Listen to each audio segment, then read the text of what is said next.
they would do the partying and all the things that come with it, the drinking and all those things. In fact, when I came to America, I hadn't gone to church for almost like a year. And then someone, a good friend of mine, invited me to church.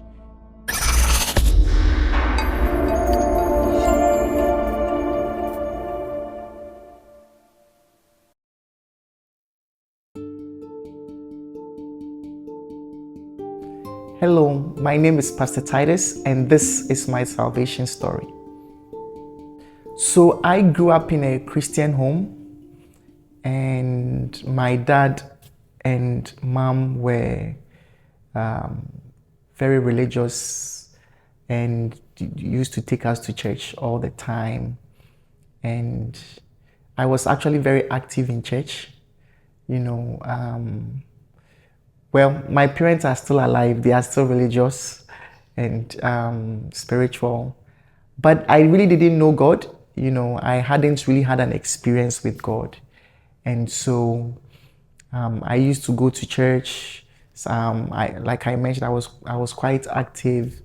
We used to, sometimes I'll be the one they would choose to do Bible quizzes and things like that. So I knew a lot also about the Bible, but I really didn't know God. And many times I would be a troublemaker at home, here and there. Within that time, I think there was a time that we moved into my father's uncompleted building, and the person who was living there trying to complete it was the carpenter. And so I used to spend a lot of time with the carpenter. And the carpenter at that time was an elder in the church. So he would show me how to saw, nail, and then he would be talking to me about Christ and things like that. But the D-Day was actually on 31st December 1999. We were about to enter the millennium year. And I had heard that the earth was going to be destroyed and I may not go. And I knew I hadn't given my life to Christ. So that's what I had heard, that they said in January 4th, the whole world is coming to an end. So when I went for the watch night, I said, man, today I have to give my life to Christ. And it was this carpenter who preached, he preached and I was blessed, and they called for people who wanted to give their lives to Christ. And I felt I was serious, at that time. And so I went forward. That's the clear-cut time I remember that I made my first step. And the reason I said that I believe that was the beginning was after that day, my life, I really felt my life was, I had a deep understanding of the work more. There was this joy that filled my heart that day, because at least I know if the comet comes to hit the earth, I'm not going to die, and all that. But January 5th came, and then the earth was still there, but I still kept on with things.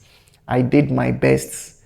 I think from that time, I had a deeper understanding in my work with God. I spent more time, praying. I received the baptism of the Holy Spirit, within that period, as I started going to church, and I started to spend more time. Initially, before my decision, I would rarely pray by myself or anything like that. But then I decided to pray more by myself. That's when I knew that something was going well in my life spiritually, and I had always since then would encourage people to also take that journey, because I felt so much joy and peace, with it. So I think that was probably at the age of 15, if I remember. Yeah. And then at the age of 19, 4 years later, I felt it was really going well. I moved to America, and that's when I really think things really changed. Changed as in I went back to my old ways, or even worse. Even worse. When I came to undergrad, we would do the partying and all the things that come with it. The drinking and all those things. In fact, when I came to America, I hadn't gone to church for almost like a year. And then a good friend of mine, invited me to church. After 1 year in America, he told me that, oh, I went to this church. They had the food I liked. So I said, oh, then that's great that I'm going to go. And that Sunday, he took me to church. And when I went, I hadn't gone in a year. Like I said, I had been doing a lot of things teenagers do in school, and things like that. But then when I went that Sunday, the pastor preached.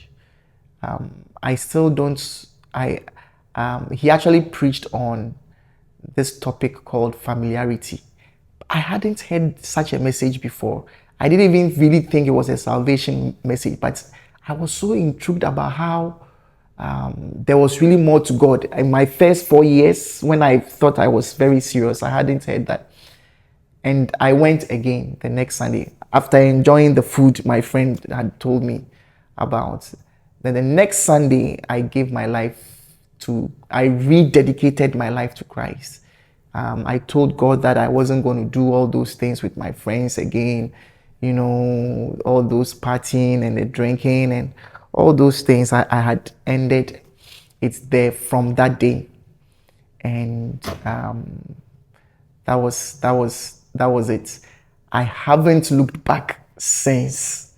So that you backslid for a moment. Was there any type of difficulty or hesitation on your behalf to even just come back to church? Well, I don't think I struggled much with coming back to church because nobody knew me. So nobody even knew that I used to go to church. Okay. I think that was one of the things that made me easily backslide, because I came to America and nobody knew me. Whatever I did stayed in school. Everybody was new. So, I wasn't really going to church for the spiritual experience. I was going to church for the food that the person mentioned, and only that God had something more. Yeah, God was trying to draw me close to Him, and He used food I hadn't eaten for a year, to do that. So, but it wasn't really a struggle much, because I wasn't really intending to stay or anything like that. I was intending to continue my life, just come for the food and go. And God had other plans, and I came back. Mm-hmm. It sounds like at the time they announced the fact that the world was going to end, you already knew where you stood. That one, I knew I was going to go to hell for sure, because I had read that I needed to give my life to Christ, and I didn't think I had done that, because I told you I knew a lot about the Bible, and the people who had an experience with God, like when I read about Peter and I read about Paul, the things they were doing after their experience with God, I wasn't doing those things. So I knew that, man, I was really going to go to hell. Plus I was really enjoying life with all those other things that come with it. So as a teenager, so I knew that I had to be right with God. And my carpenter friend always kept saying that, you really have to be born again, and it wasn't about church. You have to be born again. And I knew that my life was about church, but I wasn't born again. So, I really knew I was going to go to hell. So the 31st, when I was going to church, I knew that I have to make the decision. I didn't know it was going to be that night. It was just the preaching that made me realize that, oh, somebody's giving an altar call. So I think it's the right time. I'm really going to do this. I really think it was God who was calling me, just the thoughts that I really want to be with God. I don't think this is going to happen. If the earth is really going to be destroyed, I think it was God who was just drawing my attention and calling me to himself. Now, when I think about it, I feel that was what God was doing. Yeah. If you don't mind telling us a little bit about where you are now, like how your walk is with Christ, how you accepted the calling, how you were called to become a pastor. Well, with the church I joined, one thing I always say is that the church is described as the body of Christ. And as you can see with my body here, there's the hands, the fingers, the head, the leg, and the neck. There are different parts to the body. So when God is building the body, he builds different parts or different churches. The church I am part of, it represents a part of the body that produces pastors and shepherds and people who love God and love to serve God's people. So it's one of the prevalent things in our church. We always want to encourage people to serve God and encourage people to do more for God.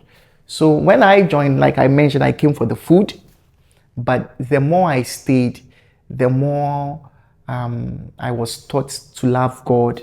I was taught how to do my quiet time. I was taught to spend time with God.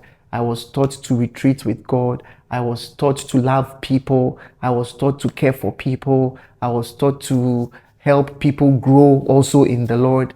So that's our training, and that's the focus of our church. So that's what I had been doing even when I was in school. I thank God when I joined the church, 2 years after joining the church, they wanted to start another church plant in one of the universities in my city. And the pastor then asked me to help the pastor who was being sent there. So I got a chance to see how a church was started from scratch.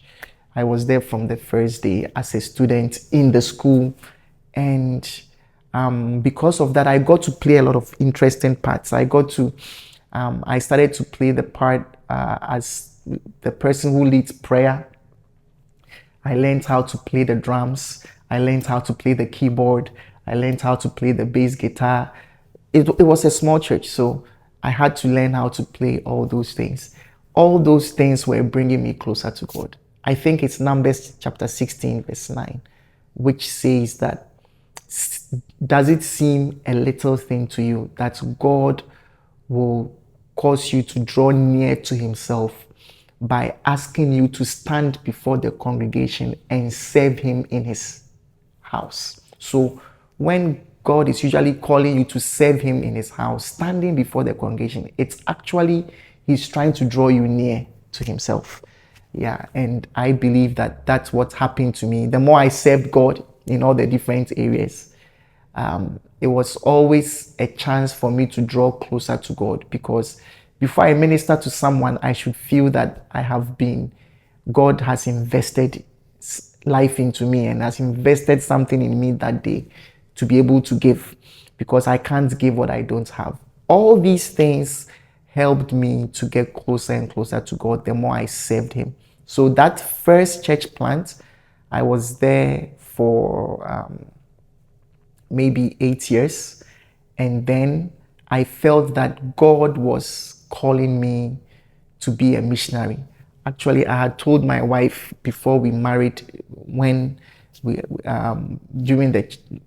were there during the church plant, when I was sent to help, that I feel God has called me to be a missionary. And one day I may have to move to start a church somewhere, to be a blessing.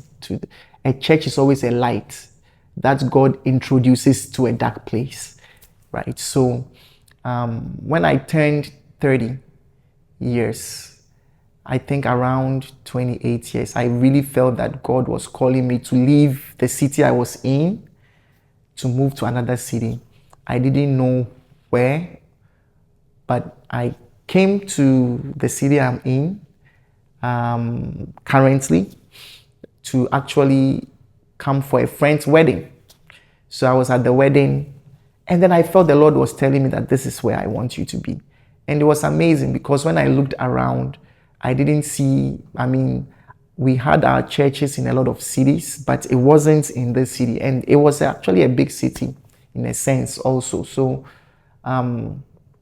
within 2 years, I had made the move. I sold everything we had in Philadelphia then. Back then, my wife was in school, so I came alone. She joined me later. And I would say that that's how I received or I accepted the call fully to plant a church or to start my missionary work, to start my missionary work. And it's been a blessing since.